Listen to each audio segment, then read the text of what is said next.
목사님이 보실 때 주님이 언제 오실 것 같으냐 이런 질문을 하는 거예요. 하도 세상 상황이 흉흉하게 돌아가니까 궁금한가 봐요. 근데 그때 제가 이런 이야기를 했습니다. 제가 처음 신앙을 시작할 때 저는 10년 안에 주님이 올 것이라고 생각을 하고 신앙생활을 했어요. 그리고 결혼을 할 때, 그리고 성도가 태어날 때, 목회를 시작할 때, 저는 그때마다 저는 주님이 곧 오실 것 같다는 생각을 가지고 그것을 대비해서 계속 이제 계획을 짜고 생활해왔던 그런 기억이 있습니다. 근데 그 모든 시간이 지나가고 저는 지금 50이 되었습니다. 저는 지금도 주님이 곧 오실 것이라는 믿음을 가지고 지금 이 순간을 지나가고 있습니다. 근데 주님이 언제 오실지는 잘 모르지만 지금 세상에 벌어지고 있는 일들을 보면 이제 주님이 더 지체하면 안 될 것 같은 그런 상황들이 온 세상에 도래하고 있는 것을 분명히 보게 됩니다. 근데 이 지체의 시간이 얼마나 더 길어질지는 아무도 몰라요. 제가 지난주 목요일날 제자훈련 시간에 말라기 선지자가 등장하고 주님이 곧 오실 것이라고 하는 그 초림에 대한 기대를 들었지만 그 말라기 선지자부터 주님이 태어날 때까지의 시간은 몇 년이 걸리는지 아십니까? 마지막 선지자가 등장하고 예수님이 오실 때까지 자그마치 400년 동안 엄청난 혼란한 시간을 이스라엘 백성들이 지나가는 것을 우리가 지난번 제자훈련 시간에 보도록 했습니다. 그래서 이 시간이 얼마나 더 길어질지 아무도 몰라요. 그러나 지금 이 시대는 정말 마지막 시대라는 것을 누구나 느낄 정도로 너무나 혼란스럽고 두려운 세상을 지나가고 있습니다. 그래서 이 시대에 우리는 한순간 또 한눈을 팔아서는 안 되고 정말 정신을 바짝 차리고 하나님께서 우리를 인도하시는 그 구름 기둥과 불 기둥이 어디로 우리를 인도하고 있는지 어디를 향하고 있는지를 정확하게 확인하고 날마다 그곳을 향해 나가야 된다고 하는 사실입니다.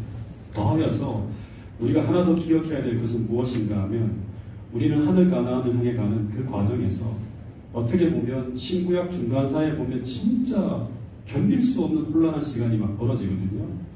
그런 것처럼 우리가 전혀 예상치 못한 여러 가지 경험들을 하게 될 것이라고 합니다. 그래서 그때를 대비해서 부지런히 성경을 연구하고 또 공부해서 그때 우리에게 필요한 빛을 꼭 가지고 있어야 한다고 하는 사실입니다. 그래서 오늘 저는 하늘 가나안을 가는 여정을 미리 표상적으로 보여주는 출애굽기에 나오는 한 사건을 통해서 오늘을 사는 우리에게 필요한 교훈을 함께 얻어보려고 합니다. 이 출애굽기 17장에 보면 이제 이스라엘 백성들이 신광야를 지나서 르비딤이라고 하는 곳에 도착. 그러니까 이제 출애굽 경로를 보면 고센 땅에서 출발해서 홍해를 이렇게 건너요. 이렇게 뭐 건넌다고 하는데 이렇게 건너서 아락에서 쓴 물의 경험을 하고 엘림을 지나가서 쭉 더 가다 보면 여기 시내산이거든요. 시내산 목적지 바로 코앞에서 신광야를 지나서 바로 코앞에서 르비딤이라고 하는 지명이 있습니다. 이때가 애굽을 떠나온 지 한 달 보름 정도 시간이 걸릴 때예요. 그러니까 시내산에 도착하기 직전에 시내산이라는 목적지를 불과 한 20km 정도 남겨둔 상황에서 어떤 일이 벌어지는가 하면 물이 떨어집니다. 그래서 가나안을 향해 가는 도중에 어떻게 보면 최악의 시험, 최악의 흔들림이 이스라엘 백성들에게 찾아옵니다. 그런데 문제는 뭔가 하면 출애굽기 17장 1절에 보면 이스라엘 백성들이 여호와께서 명하신 노정대로라는 말입니다. 그러니까 하나님의 임재와 인도하심이 상징인 구름 기둥과 불 기둥의 지시를 따라서 그 노정대로 쭉 이동해 가다가 어디에 이르게 됐는가 하면 르비딤이라는 곳에 장막을 쳤다고 합니다. 이것을 오늘날 말로 적용하면 이들은 하나님의 말씀에 순종하여 이곳에 이르렀다고 합니다. 근데 이 르비딤이라는 곳은 원래 물이 없는 곳이 아니었어요. 이 르비딤이 원래는 이제 그 와디 페리란이라고 해서 와디라고 하는 게 건천이거든요. 이 와디 페리란이라고 하는 지명으로 불리는 곳이 있는데 봄철에는 홍수가 나서 아주 물이 크게 흘러서 오아시스가 형성되어지는 그런 곳이었다고 합니다. 네. 그래서 모세가 이곳으로 200만이나 되는 어떤 어마어마한 이스라엘 백성들을 줄 끌고 가는 전부 다 지금 물이 떨어져 가고 있기 때문에 굉장히 물 문제로 고통을 받고 있어서 여기에 가면 물 문제가 해결될 수 있을 것이라는 믿음을 가지고 이곳으로 인도하는 구름 기둥과 불 기둥을 쭉 따라가는 거예요. 왜냐하면 모세도 이 광야라고 한 곳에 40년 동안 이곳에서 보냈기 때문에 이곳의 지리를 잘 알고 있어요. 그래서 모세는 지치고 있는 백성들이 계속 격려를 하는 거예요. 지금 구름기둥과 불기둥이 인도하는 데를 따라가면 어디에 도착할 수 있다? 르비딤이라고 하는 계곡에 도착할 수 있는데 그곳까지만 찾고 가자. 그곳에만 가면 오늘 이 고통의 문제를 해결할 수 있을 것이다. 그래서 그곳에 맞추어서 계속 가면서 물 조절도 했을 거예요. 그리고 물이 딱 동이 났을 때 어디에 도착하는가 하면 드디어 르비딤 계곡에 딱 도착했을 것입니다. 근데 고통을 참아가며 도착했던 이 르비딤 계곡은 분명히 모세가 알기에는 물이 있는 곳인데 근데 평소와 다르게 극심한 가뭄으로 인해서 강이 바닥을 드러냈다고 합니다. 모든 물이 다 말라버립니다. 근데 이 모습은 이스라엘 백성들에게 충격에 가까운 모습이었어요. 견딜 수 없는 모습이었어요. 물이 낯떨어졌는데 하나님이 인도하신 곳을 따라 순종하며 계속 갔는데 그 지점에 물이 없는 거예요. 제가 그 마라톤 풀코스로 한 3번 정도를 뛰었는데 마라톤을 하게 되면 10km가 지나가면 이제 5km마다 어떤 이제 곳이 있는가 하면 5km가 지나갈 때마다 식수와 이온 음료가 제공이 돼요. 물도 제공되어지고 게토레이 같은 게 제공이 돼요. 그리고 한 20km 정도 지나가게 되면 초코파이도 나오고 그리고 이제 뭐 30km 지나가면 식수에다가 그 게토레이에다가 바나나까지 나와요. 그래서 5km마다 나타나는 이 음수대는 그야말로 저 같은 초보 마라토너에게는 사막의 오아시스 같은 그런 곳입니다. 그래서 첫 출전 때 저는 계속 5km만 생각하고 달렸어요. 5km마다 지나가면 음수대가 있다는 그 하나의 기대만 가지고 달리는 거예요. 근데 10km, 20km를 달려가면서 계속 힘이 붙여서 점점 제가 체력이 떨어져서 붙이는 거예요. 근데 한 30km쯤 달려갈 때 거의 정말 기진맥진한 상태로 쭉 달려가고 있었는데 그러면서 오직 하나만을 생각하고 뛰는 거예요. 이게 바로 뭔가 하면 30km 지점에 도착하면 무엇이 있다?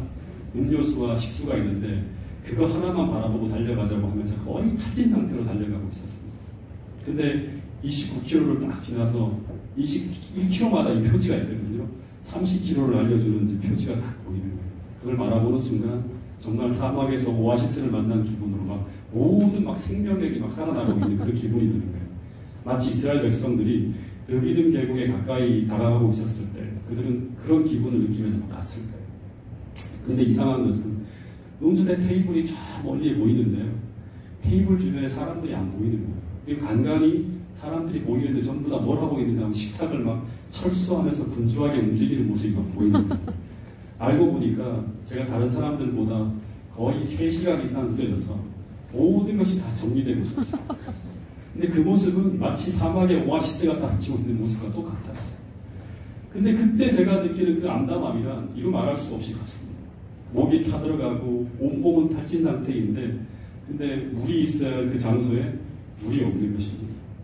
마찬가지로 사막에서 오아시스만 생각하면서 걸어온 이스라엘 백성들에게 그곳에 물이 없다고 하는 것은 이제 곧 죽을 수도 있다고 하는 암시하는 그러한 어떤 신호였습니다. 근데 더 충격적이고 더 이해할 수 없는 것은 무엇인가 하면 이곳까지 그들을 인도한 것이 무엇이다? 하나님의 임재의 상징인 구름기둥과 불기둥이었다는 사실입니다. 근데 이스라엘 백성들의 기억엔 늘 모세가 시도 때도 없이 이스라엘 백성들에게 말하던 그런 기억이 있어요. 그게 무엇인가 하면 하나님은 늘 우리보다 앞서 가셔서 장막칠 곳을 찾으시고 낮에는 구름기둥, 밤에는 불기둥으로 우리를 인도하시는 분이라는 것을 늘 모세가 늘상 이스라엘 백성들에게 말해왔던 그런 이야기입니다. 그런데 그분이 인도하신 곳이 바로 물이 없는 계곡이라고 하니 이 상황을 이제 어떻게 받아들여야 될까? 너무나 고민이 되는 것입니다. 더 기가 막힌 것은 이 구름기둥과 불기둥이 다른 곳으로 이동하지 않고 그냥 그곳에 멈추어 서서 물이 하나도 없는 그곳에다가 장막을 치라고 하는 신호를 보내는 거예요. 여러분, 사막의 특성상 물이 없는 곳에는 바로 다른 곳으로 이동을 해야 돼요. 다시 말해서 물이 없는 곳에는 한순간 또 머무를 수가 없는 곳인데 상식적으로 생각할 때 이곳은 신속히 떠나야 될 곳인데 그런데 그 절망의 장소, 죽음의 장소에다가 이제 텐트를 치라고 하는 사인을 계속 보내고 있는 거예요. 이것은 마치 믿음이 없는 이들에게는 이곳에서 이제 죽음을 기다리는 메시지를 들리는 거예요. 그래서 이스라엘 백성들이 어떻게 하는가 하면 전부 다 들고 일어나서 모세에게 달려가 항의하기 시작하는 것입니다. 왜 우리를 이곳으로 인도하여 목말라 죽게 하느냐. 네. 근데 여러분, 우리도 이러한 경험을 할 때가 있지 않습니까? 믿음으로 정말 잘 참고 말씀에 순종하며 따라갔는데, 근데 그 다음에 나타나야 할 상황이 어떻게 본다 그러면 순종의 끝에는 항상 풍성한 불과 은혜 넘치는 구원이 나타나게 되는데, 근데 그 끝이 내가 기대했던 것과는 정 다르게 바싹 마른 강바닥이 또 실제로는 먼지나는 사막과 같은 이런 참담한 암담한 상황이 도래할 때가 있지 않는가. 그런데 이 상황을 만날 때 하나님을 믿는 백성들이 어떻게 해야 되는가? 우리가 고민을 해봐야 돼요. 우리가 신앙생활을 하다 보면 이스라엘 백성들처럼 이 르비딤이라고 하는 계곡으로 하나님이 우리를 인도할 때가 있다고 하는 거예요. 그 순종의 끝에 하나님의 구원이 나타나야 되는데 정반대의 상황이 나타날 수 있다고 하는 거예요. 이럴 때 하나님의 백성들이 어떻게 해야 되는가? 그럼 이스라엘 백성들에게 이런 일이 벌어졌다고 합니다. 이 말씀은 같이 한번 읽어보겠습니다. 출애굽기 17장 2절 말씀입니다. 시작. 백성이 모세와 다투어 이르되 우리에게 물을 주어 마시게 하라. 모세가 그들에게 이르되 너희가 어찌하여 나와 다투느냐? 너희가 어찌하여 여호와를 시험하느냐? 네, 출애굽기 17장 2절에 보면 두 가지 일이 벌어졌다고 하는데, 첫 번째는 뭔가 하면 백성들이 모세와 다투어. 이런 상황 속에서 이건 전부 다 방변교사예요. 이렇게 하면 안 돼요. 두 번째는 뭔가 하면 더 큰 문제가 벌어졌는데, 이게 바로 뭔가 하면 여호와를 시험했다고 하는 거예요. 이 상황을 기록한 구조화 선자를 제가 읽어보니까요, 이스라엘 백성들이 이 바싹 마른 강바닥을 보고 난 후에 그들은 다시는 뭘 보는가 하면 하늘을 바라봅니다. 그들을 인도하는 구름 기둥을 딱 바라봤는데, 이 구름 기둥이 달리 보이기 시작했다고 합니다. 홍해를 갈라주고 그 다음에 이스라엘 백성들에게 만나를 내려주실 때는 자비롭고 인자한 하나님이었는데, 그런데 지금 그런 하나님이 아니라 무서운 신비로 가리워지는 것처럼 보인다. 근데 그러자마자 그 다음에 그 구름 기둥을 바라보고 난 다음에 누구를 봤는가 하면 모세를 딱 보는데 어떤 생각이 드는가 하면, 모세는 누구이며 그가 그들을 애굽에서 인도해낸 목적이 무엇일까 하는 것을 의심하기 시작했다고 합니다. 다시 말해서 구름 기둥이 이상하게 보이자 그 다음 모세가 구원자로 보이지 않기 시작했다고 하는 것입니다. 더하여서 그들은 이 모세가 그들을 애굽에서 인도해야 될 목적까지도 의심했다고 합니다. 그래서 그들은 이 모세가 그 죽음의 장소처럼 보이는 이곳으로 그들을 인도한 목적이 무엇인가 하면, 이 본문에 보면 그들을 궁핍과 고생으로 그들과 그들의 자녀를 죽이고 그들의 소유물을 취하여 부하게 내려고 그렇게 했던 것이라고 하는 결론을 내립니다. 네. 그래서 어떻게 할까요? 모세를 강해서 돌로 쳐 죽이려고 반란이 일어나요. 근데 문제는 뭔가 하면 이런 반역적인 생각이 어디에서부터 시작되었는가 하는 것입니다. 그 시작은 바로 이들이 하나님을 시험하면서부터 시작되었다고 합니다. 하나님을 시험했다고 하는 건 하나님을 불신하면서부터 시작되었다고 하는 것입니다. 여러분, 하나님을 시험한다고 하는 것은 하나님을 불신하는 것인데, 이것은 무슨 말인가 하면 하나님이 함께 계심에도 불구하고, 그리고 지금까지 그들을 보호하시고 도와주시는 것을 보고 있음에도 그 하나님의 인도하심과 하나님의 함께하심을 부정하는 말과 행동을 하는 것, 이것이 바로 하나님을 시험하는 거예요. 그래서 7절에 보면, 출애굽기 17장 7절에 보면 그들이 모세와 다투는 일이 벌어지게 되는데, 그 이유는 바로 뭔가 하면 그들이 여호와를 시험하여 여호와께서 우리 중에 계신가 안 계신가 하였기 때문이라고 하는 말이 나오는 것입니다. 불기둥과 구름기둥을 보고 있으면서 어제도 만나가 내리고 지금도 만나가 내리고 있고 오늘 새벽에도 만나를 얻어먹었는데, 그 도보심과 돌보심을 매일매일 경험하고 있으면서도 그들은 계속 하나님이 우리 중에 계신가 아니 계신가 하면 하나님을 시험했다고 하는 아주 이상스러운 어떤 그런 이 결과가 계속 출입하는 그 내용과 그 역사 가운데 계속 벌어졌다고 하는 것입니다. 근데 왜 이런 일이 벌어졌는가? 왜 그들이 하나님을 시험하게 되었을까요? 그 이유가 분명히 있을 것입니다. 그 이유는 이스라엘 백성들이 당시 하나님을 시험한 까닭이 무엇인가 하면, 그 이유는 당시 이스라엘 백성들의 삶을 쭉 살펴보면 그들이 여호와의 노정대로 가고 있음에도 불구하고, 하나님 말씀에 순종해서 계속 따라가고 있는데도 불구하고 끊임없는 문제들이 계속 일어나고 있었다고 하는 거예요. 그래서 끊임없이 그들이 의심하는 그런 일들이 벌어집니다.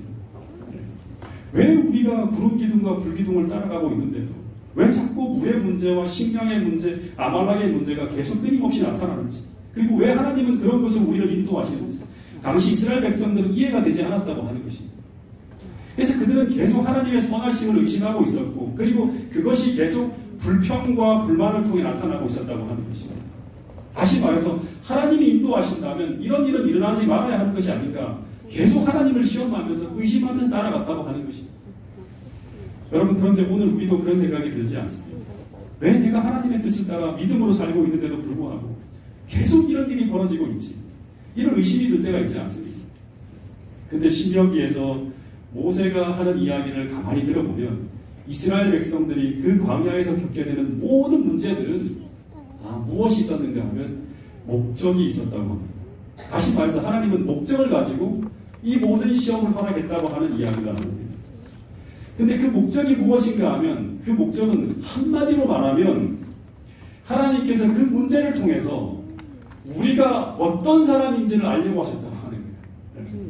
그러니까 구름기둥과 불기둥은 우리를 문제 가운데로 인도하고 그리고 그 문제를 통해서 하나님은 우리가 어떤 사람인지 계속 시험하면서 우리의 참모습이 드러나게 하셨다고 하는 거예요. 다시 말해서 그들이 이집트를 떠나볼 때 그들이 고백했던 그 고백이 정말 진짜 고백인지 아니면 말만 해준 건지 그들이 홍해를 건널 때 그 믿음이 진짜 그들 안에 있는 믿음인지 아니면 분위기에 편성해서 따라온 것은 아닌지 그 믿음을 계속 시험했다고 하는 것입니다. 그 이야기가 바로 이 말씀이에요. 자, 우리가 자주 읽는 말씀인데 또 한 번 읽어보겠습니다. 다른 관점으로 신명기 8장 2절부터 있는 말씀인데 같이 한번 읽어보겠습니다. 시작. 네, 하나님 여호와께서 이 40년 동안에 너로 광야의 길을 걷게 하신 것을 기억하라. 이는 너를 낮추시며 너를 시험하사 내 마음이 어떠한지 그 명령을 지키는지 아니하는지 알려 하심이라. 너를 낮추시며 너를 줄이게 하시며 또 너도 알지 못하며 내 조상들도 알지 못하던 만나를 내게 먹이신 것은 사람이 떡으로만 사는 것이 아니요 여호와의 입에서 나오는 모든 말씀으로 사는 줄을 내게 알게 하려 하심이니라. 신명기 8장 2절에 보면 내 하나님 여호와께서 이 40년 동안 너로 광야 길을 걷게 하신 것을 기억하라. 이는 너를 낮추시며 그 다음 뭐예요? 너를 시험하사 그 다음 뭐예요? 내 마음이 어떠한지 그 명령을 지키는지 아니 지키는지 알려 하셨다고 하는 내용입니다. 이 이야기를 보면 하나님은 우리를 문제 가운데로 인도하시고 그리고 거기서 우리 마음이 어떠한지 우리가 어떤 사람인지를 계속 시험하셨다고 하는 거예요. 왜 계속 시험하고 계셨는가? 우리는 하늘 가나안에 가서 살 사람이기 때문에 전부 다 이스라엘 백성들은 어디를 목적지로 향해 가고 있는가 하면 가나안을 목적지로 향해 가고 있는 사람들입니다. 근데 하늘 가나안은 누가 들어가는가? 어떤 사람이 들어가는가? 믿음을 가진 하나님의 백성들만 들어갈 수 있는 곳이에요. 다시 말하면 하나님과 믿음으로 언약 관계에 들어간 그 사람들만 들어갈 수 있는 곳이 바로 어디인가 하면 하늘 가나안.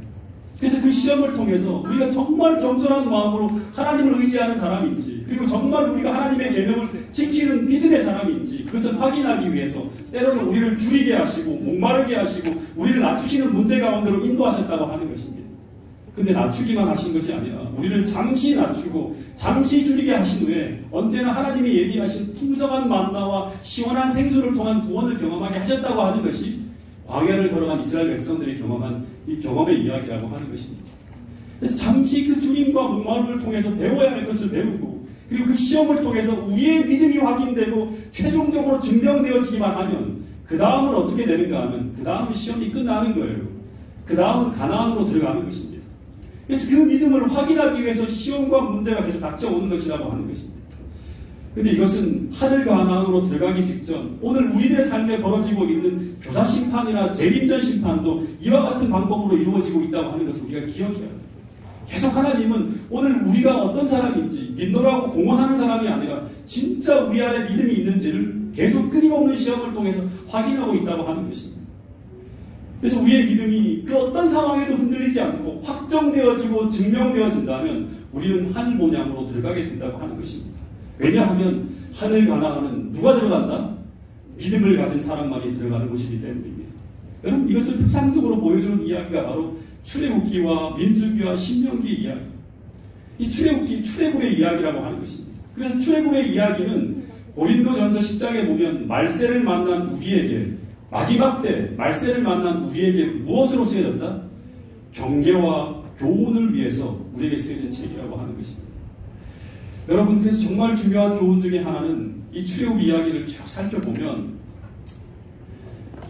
이 이스라엘 백성들이 하늘 가나안을 들어가는 과정 속에서 광야를 지나가는 이스라엘 백성들이 겪는 문제는 물 문제나 양식이 떨어지는 것이나 아말렉이 쳐들어오는 문제가 아니었습니다. 여러분, 진짜 문제는 무엇인가 하면 하나님의 백성이라고 공언하는 애굽을 떠나온 그들 안에 하나님을 믿는 이 믿음이 있는가 없는가의 문제였어요. 이게 정말 가장 중요한 것이었어요. 그들이 정말 천지를 창조하신 그 창조주 하나님께서 그들의 하나님의 되심을 실제적으로 믿고 있는가 하는 걸 실험하는 거예요. 그것을 확인하기 위해 동원되어지는 것이 바로 쓴물 문제, 양식 문제, 물 문제, 아말렉 문제, 이런 문제들이었다고 하는 것입니다. 그래서 형태를 나기 위해서 끊임없이 문제가 나타나고 있었지만 그 문제는 결국 하나의 문제라고 하는 것입니다.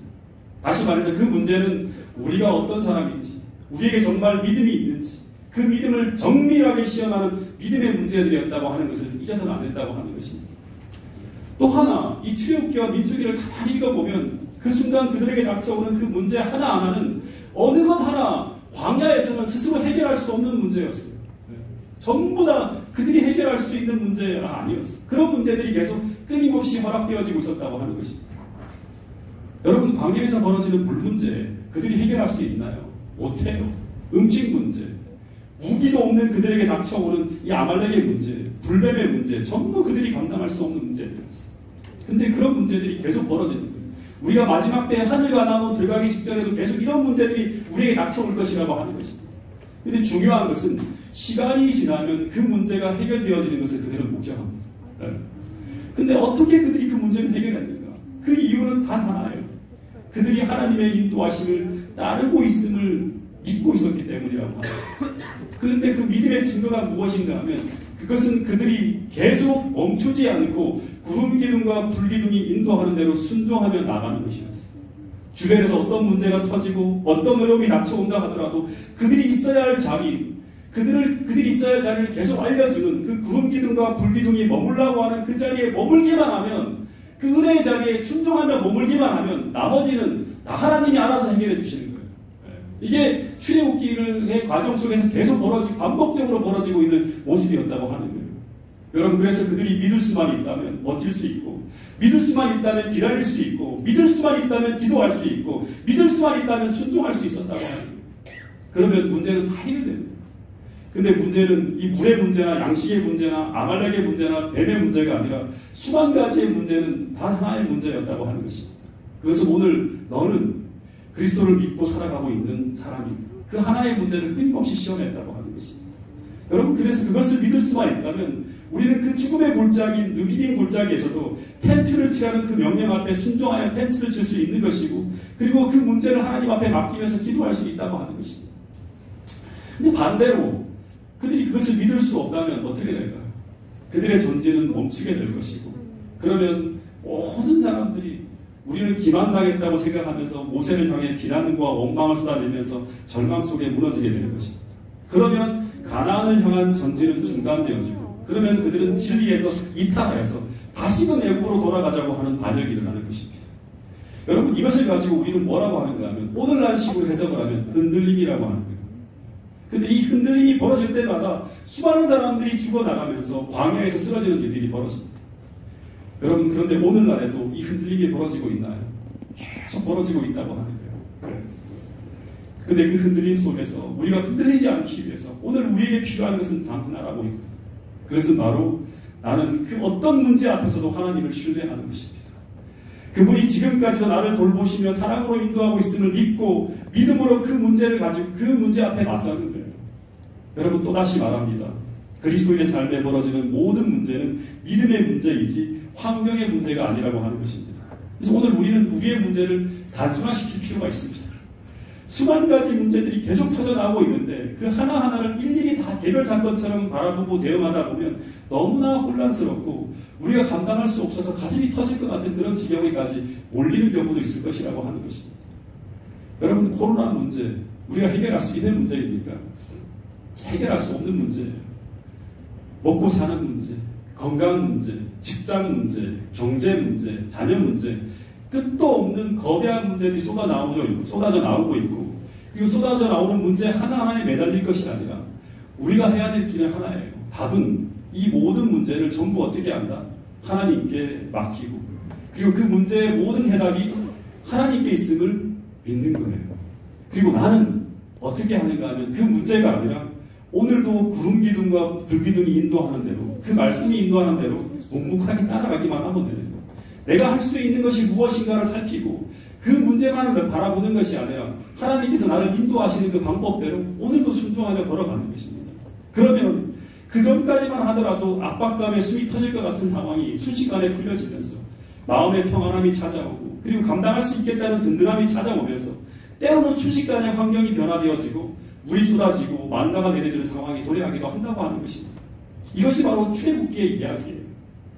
여러분, 그래서 오늘 주님은 비슷한 환경 속을 지나가는 오늘 우리들에게도 이런 말씀을 하고 있는 것입니다. 마태복음 6장 33절 34절 말씀을 같이 한번 읽어보겠습니다. 시작. 그런즉 너희는 먼저 그의 나라와 그의 의를 구하라. 그리하면 이 모든 것을 너희에게 더하시리라. 그러므로 내일 일을 위하여 염려하지 말라. 내일 일은 내일이 염려할 것이요 한날의 괴로움은 그날로 족하니라. 네, 그런즉 너희는 먼저 그의 나라와 그의 의를 구하라. 이게 무슨 말이에요? 구름 기둥과 불 기둥이 인도한 대로 따라가라는 거예요. 먼저는 다른 문제에 집중하지 말고 오늘 하나님이 너희들을 어디로 인도하시는지 그것을 먼저 바라보라고 하는 거예요. 그리하면 나머지 것은 어떻게 한다? 주님께서 책임져 주실 것이라고 하는 거예요. 이게 출애굽기 속에서 이스라엘 백성들을 인도하신 하나님의 방법이에요. 그러므로 내일 일을 염려하지 말라. 이 말은 오늘 시시각각으로 터지며 벌어지는 산더미 같은 문제로 가득한 그 환경과 상황을 바라보면서 내일 어떻게 할 것인가를 염려하지 말라고 하는 거예요. 오직 염려할 것은 하나라고 하는 것입니다. 그것은 무엇인가 하면 오늘 내게 그리스도를 믿는 믿음이 있는가, 이것만을 염려하라고 하는 것입니다. 여러분, 이것은 우리가 배워야 합니다. 여러분, 당시 이스라엘 백성들이 광야 길을 걸어가면서 반드시 배워야 될 것이 뭔가 하면 과거 역사를 통해서 이것을 배웠어야 돼요. 애굽을 출발할 때도 그들은 구름 기둥과 불 기둥의 인도하심을 따라갔는데 그 끝이 무엇이었어요? 바로 홍해로 가라막힌 막다른 골목 앞에 직면하게 됩니다. 근데 이것은 느비딘 골짜기에서 벌어진 똑같은 문제가 불과 2달 전의 상황과 형태를 달리 하면서 똑같이 벌어지고 있었다고 하는 것입니다. 그 다음 엘림에서도 그렇고 신광야에서도 그렇죠. 물이 떨어지고 양식이 떨어질 때마다 그들은 그들이 해결할 수 없고 풀 수 없는 막다른 골목이 계속 세워지게 되는 경험을 계속하게 됩니다. 그런데 그럴 때마다 무엇이 나타나는가 하면 모세의 기도하는 모습이 나타나고, 그리고 그 다음은 죽을 것 같았지만 하나님은 계속 문제를 해결해 주십니다. 쓴 물을 단물로 바꾸어주고 하늘을 열어서 양식이 비같이 내리게 하는 그런 일들을 통해서 계속 문제를 해결하시는 하나님의 모습을 보게 됩니다. 마찬가지로 이 르비딤에서도 그들은 그 바짝 마른 강바닥을 보면서도 또다시 하나님의 구원의 역사를 보게 될 것이라는 것을 믿는 그 믿음만 가지고 있었다면 그들은 그 자리에서도 하나님의 구원을 기대하면서 기도할 수 있었을 것이라고 하는 것입니다.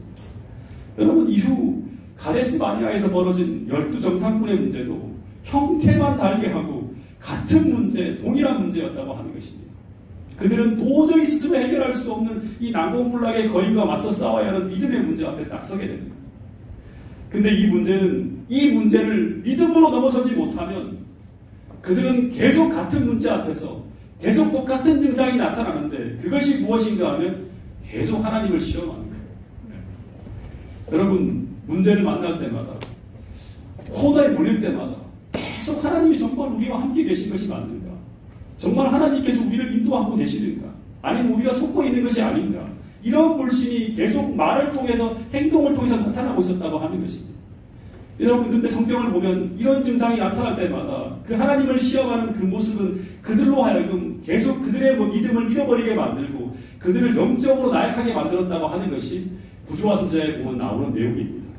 그 결과 그들은 이 하나님을 시험하던 그 시험을 계속 10번이나 반복해서 시험하다가 결국 가나안에 이르지 못했다고 하는 이야기가 민수기 14장에 나오는 이야기입니다. 여러분, 그래서 흔들림의 순간이 찾아올 때마다 그 어떤 시련의 순간이 닥친다 하더라도 우리는 말과 행동으로 하나님을 시험하지 않아야 된다고 하는 사실을 꼭 믿을 수 있게 되기를 간절히 바라겠습니다. 믿음으로 조금만 더 참고 조금만 더 인내하며 기다리면 우리는 분명히 그곳에서 믿음으로 말미암아 하나님께서 우리를 구원하시는 그 구원의 경험을 할 수 있다고 하는 것이 이 출애굽 이야기를 통해서 우리에게 던져주는 중요한 교훈이라고 하는 것입니다.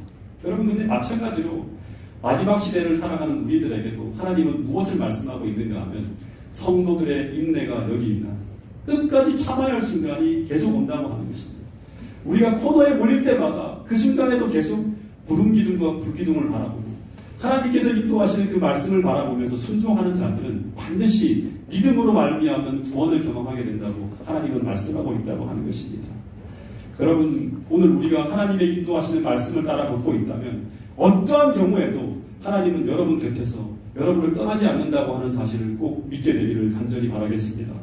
여러분의 모든 어려움마다 눈에 보이지 않지만 하나님은 언제나 여러분 곁에서 여러분을 돕고 있다는 사실을 꼭 믿게 될 수 있기를 간절히 바라겠습니다. 제가 침대를 받고 난 다음에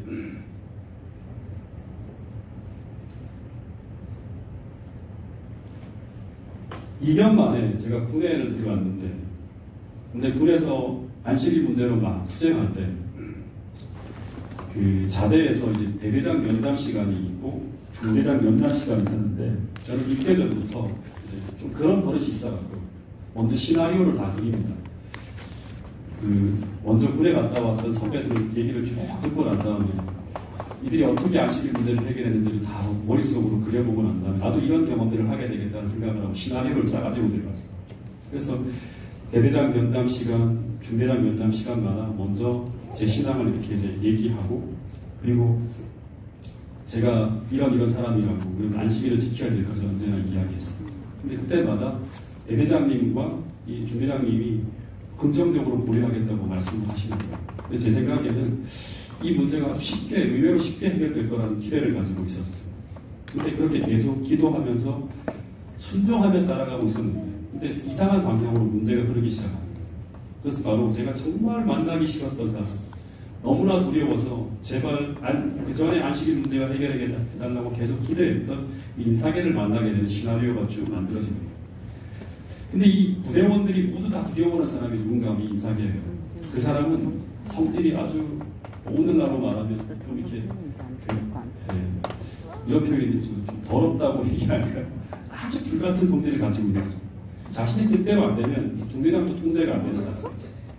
하루는 이 중대장이 인사계가 하려고 하는 것을 이제 브레이크를 걸려고 하다가 밤중에 이분이 만취 상태로 바리케이트를 막 차고 들이받고 들어와서 중대장이 멱살을 잡고 막 욕을 하면서 죽이겠다고 하던 사람이 바로 주임 상사였던 인사계였어요. 근데 이 사람은 몰랐던 참정 용사로 수많은 사람을 죽였던 사람이라고 막 떠들며 다니는 사람이에요. 그래서 자기의 성질을 건드리면 어떤 사람이든 병사든 부사관이든 장교든 상관없이 누구든 무자비하게 막 이렇게 대드는 사람. 그 사람을 두들겨 패는데 어떻게 패는가 하면 보는데 발과 주먹으로만 쓰는 게 아니에요. 옆에 뭔가 기물이 있으면 닥치는 대로 그걸 들고 때리는 거예요. 그래서 차마 눈 뜨고 보지 못할 정도로 무서운 장면이 벌어지는 것들을 몇 번 사람들이 목격하고 난 다음에는 모든 사정들의 이제 마음속에 담겨 있는 게 뭐냐면 인사계가 헐크로 변하지 말게 만들어야 된다. 다시 말해서 그 사람의 감정선을 건들면 안 된다고 하는 것이 첫 번째 불문율이었고, 두 번째 하나는 뭔가 하면 만약 이 사람이 헐크로 변하면 어떻게 해야 되는가, 무조건 달라붙어야 된다. 떨어지면 안 돼. 떨어지면 이제 막 정신없이 주먹이 나오고 막 사방에 그걸 다 들고 패니까 무조건 달라붙어야 된다고 하는 거예요. 이거를 큰 팁이라고 하면서 계속 들었어요. 저는 어릴 때부터 고등학교 졸업할 때까지 단 한 번도 매질을 당하거나 후타를 당해본 적이 없는 사람이었어요. 네. 그래서 안식일 문제를 굽히지 않고 꺼내면 머릿속에 떠오르는 시나리오가 뭔가, 마지막으로 제가 자대 배치를, 소대 배치를 받기 전에 만나게 되는 사람이 누군가 인사계 하게 되는 거예요. 그러면 저는 분명히 이 사람이 제가 안식일 문제를 다시금 이제 꺼내고 얘기를 하게 되면 저를 저렇게 때릴 것이 분명한데 과연 내가 견딜 수 있을까? 몇 대까지 내가 버틸 수 있을까? 막 이런 생각을 하는 거예요. 그 두려움에 절망하게 되는 거예요. 그래서 기도하기를, 하나님 제발 저 인사계 앞에만 서지 않게 해달라고, 제발 그 전에 중대장님 선이나 대대장님 선에서 해결되어지게 해달라고 그렇게 기도하는데, 근데 그 기도의 응답인지 몰라도 제가 그 거친 인사계 앞에 딱 서게 돼요. 그래서 얘들아 같이 몇대 명이 쭉 섰는데 이제 제 순서가 와서 딱 제 신상 명세서를 보더니 너 안식일 교인이라고 하는 거 들었다고 하면서 저를 쏘아보는데요. 그때 저는 그 순간에 이제 끝이고 나오면서 막 너무나 두려워서 숨이 턱턱 막히는 거예요. 그 눈동자와 눈빛은 저 사람이 아니에요. 지금 훨씬 더 무서운 사람이에요. 사람의 눈빛이 아니에요. 마치 악마 앞에 서 있는 그런 기분이 들었어요. 막 쏘아보는데. 그리고 그 순간 이삭이가 던지는 그 한마디 한마디는 너무너무 무서운 거예요. 이삭이가 제 앞에 주먹을 이렇게 딱 불끈 찌면서 딱 두 마디랑 이렇게 하면 두 마디랑 군인이 자유로운 존재나? 이런 거예요. 그 두 번째는 두 번 다시 그런 XX 같은 말을 꺼내면 넌 내 손으로 죽어. 내 손으로 반드시 죽일 거야. 딱 그런 이런 반사회적인 인간 같은 거 딱 그런 말을 말해요. 근데 그 말을 듣는 순간 진짜 죽일 것 같은 거예요. 그 말을 꺼냈다니. 그래도 더하는 말이 뭔가 하면 너 내가 어떤 사람인지 그래서 알고 있지. 그러면서 눈빛을 통해 퍼져나오는 그 두려움과 무력감에 숨이 팍팍 막히는 거예요. 마치 냉수가 으르렁거리면서 사납게 변하기 일보 직전의 눈빛이었어요. 저는 두 번 다시 그 말을 꺼내면 죽을 것 같은 거예요. 그러면서 순간 드는 마음이 뭔가 하나님이 정말 나와 함께 계시는 것이 맞는가? 하나님이 왜 통제해주고 계시지 않지? 이런 상황이 벌어지는 거예요. 왜 누비님까지 끌고 가서 물이 떨어지는 상황을 막게 하시지? 이런 생각이 드는 거예요. 계신다면 왜 하나님은 중대장선에서 해결해 주지 않고 나를 이삭의 앞에까지 서게 하시는가? 이 상황이 너무나 답답하고 고통스러웠어요. 마치 구름기둥과 불기둥을 쭉 따라왔는데 물을 찾아왔는데 근데 하나님이 인도한 그 자리가 마치 절망의 자리, 바싹 마른 강바닥이 드러난 르비딘 골짜기 같은 자리가 하나님이 나를 인도하는 것처럼 보였습니다. 근데 이 상황에서 하나님을 불신하고 시험하고 인사계의 의견에 복종했다면 저는 더 이상 신앙의 전진이 불가능한 상황에 직면하게 돼요. 아마 오늘의 저가 잊지 못했을 거예요. 그리고 더하여서 이스라엘 백성들처럼 계속 이 비슷한 상황에서 늘 어려움이 놓일 때마다 늘 하나님이 계신가 아니 계신가 하면서 하나님을 시험하면서 믿음이 쇠약해지는 것을 경험하게 되었을 거예요. 근데 순간 뭔가 침묵하고 물러서면 두 번 다시 안식일을 지키지 못하는 것은 물론이고 안식일 이야기를 두 번 다시 꺼내지 못하게 될 것이라는 불안감이 갑자기 막 올라오는 거예요. 그래서 그 순간 주님 도와주세요 라고 몇 마디 기도를 하는데 순간 그런 엄청난 용기가 어떻게 생겼는지 엄청난 용기가 일어나면서 제가 아는 모든 안식의 중요성이 다 머릿속에 막 떠오르기 시작하는 거예요. 그리고 엄청 두려워 떨면서도 그 두려움 앞에 버티는 거예요. 두려움이 사라지는 게 아니라 두려움은 분명히 존재하는데 두려움 앞에 막 버티는 거예요. 제가 맞서는 거예요. 그러면서 이삭의 앞에서 신앙 이야기를 막 시작하는데 옆에서 지켜보던 동료들이 막 깜짝 놀라는 게 큰일 났다 이제. 왜냐하면 저 헐크로 변하게 만든다 하면서 쳐다보는 거예요. 근데 이야기를 하면 할수록 점점 두려움이 사라지면서 처음에는 이삭의 얼굴을 못 보는 이렇게 이야기를 하기 시작했거든요. 벌벌 떨면서 이야기했는데 갑자기 눈을 똑바로 바라보기 시작하는 거예요. 제가. 그리고 쉴 새 없이 이야기를 줄줄 하는데 그러다 마지막에 무슨 말까지 하는가 하면 제가 이 말을 하고 제가 기절을 했어요. 상대방. 어떤 말을 했는가 하면 이 안식일은 하나님과 제가 언약한 날입니다. SBS에 나와 있는데 하면서 이 날은 하나님과 나와 언약한 날이기 때문에 내가 하나님 백성이고 그분이 나의 하나님이 되심을 증명하는 날입니다. 이건 제 생명과도 바꿀 수 있는 날입니다. 라고 하는데 순간 번개가 번쩍하더니 인상의 주먹이 날아왔는데 제가 정신을 잃고요. 딱 정신을 잠깐 차리는데 물 쪽에 처박혀 있는 거예요. 근데 이상하게 그렇게 사나운 맹수처럼 날뛰는 인사기를 보면서도 두려움이 막 다 사라지고 그 다음부터 막 너무 기쁜 거예요. 눈물이 막 고여있는데 이 눈물은 두려움의 눈물이 아니라 기쁨의 눈물. 그 팔복 중에 마지막 복이 뭐예요? 의를 위하여 핍박을 받는 자는 기뻐하고 즐거워하라. 그게 막 나에게 이루어진다는 생각이 들면서 너무너무 행복합니다. 그러면서 제가 딱 느낀 게 뭔가 하면 이제 내가 할 일은 다 했구나. 내가 해야 될 건 그거였어요. 그 다음은 하나님이 하실 일이에요. 그리고 진짜로 마음이 평안해졌어요. 근데 정말로 이 일은요 여기서 끝이 납니다. 다시 말해서 제 안식일 문제가 여기서 해결되어서 갑자기 중대장실에서 이걸 다 지켜보고 있었던 거예요. 뒤에서 조정을 했는지 중대장이 딱 나타나더니 인사계 그만하라고. 그리고 갑자기 제가 인사계 앞에서 제가 제 신앙을 말하는 그 한 장면을 보면서 모든 간부들이 다 보고 있었거든요. 그 모든 간부들이 다 보고 있었고 그 다음에 고참들에게 다 지시가 이 소문이 행정관에서 벌어졌던 이 얘기가 모든 이제 소대로 다 퍼져나가면서 모든 간부들과 모든 고참들이 제가 인사계 앞에서도 저렇게 말할 수 있다면 저 친구의 신앙은 진짜 그런 소문이 막 퍼지는 거예요. 간부들과 고참 사이에 퍼지면서 일사천리로 제 신앙과 제 믿음에 대한 확고함이 딱 증명이 되어지면서 안식 문제는 그때부터 다 해결되어졌어요. 그래서 그때부터 제 신앙을 시험하는 일은 없었고요. 이제 어떻게 이 문제를 부대 내에서 해결해야 될지 행정적인 고민만이 남아있을 뿐이었어요. 그래서 제가 인사하기 앞에서는 그 일은 고통에 그치고 반석에서 물이 나오기 직전의 상황이었다고 하는 것입니다. 여러분, 르비딤에서 마지막 그 강바닥이 드러난 그 상황을 보면서 그들이 텐트를 쳤으면 그 다음에 어떤 일이 벌어지는가 하면 예수님께서 반석에 서서 반석을 쳐서 물이 나오게 하기 바로 직전의 상황이었어요. 근데 그 순간을 참지 못하고 그들이 순종하지 못했기 때문에 그들에게 큰 어려움이 닥쳐오는 것이었어요. 여러분, 그래서 우리의 막다른 골목은 곧 홍해가 갈라지고 애국의 군대가 사라지기 직전이라는 사실을 우리는 믿어야 한다고 하는 사실입니다. 그래서 힘들고 고통스러울 때, 자꾸 당황스러운 일들이 벌어질 때, 숨막힌 일들이 우리 앞길에 나타날 때 그때마다 당황하지 마시고 멈추어서서 하나님께 길을 물어보시길 간절히 바랍니다. 왜 이런 일이 벌어지는지, 그리고 나는 이때 어떻게 이 상황을 지나가야 하는지, 그리고 또 하나, 과거에 하나님의 인도하심을 떠올려야 돼요. 내가 지금 어떻게 여기까지 이렇게 되었는지를 계속 생각을 해야 되는 것입니다.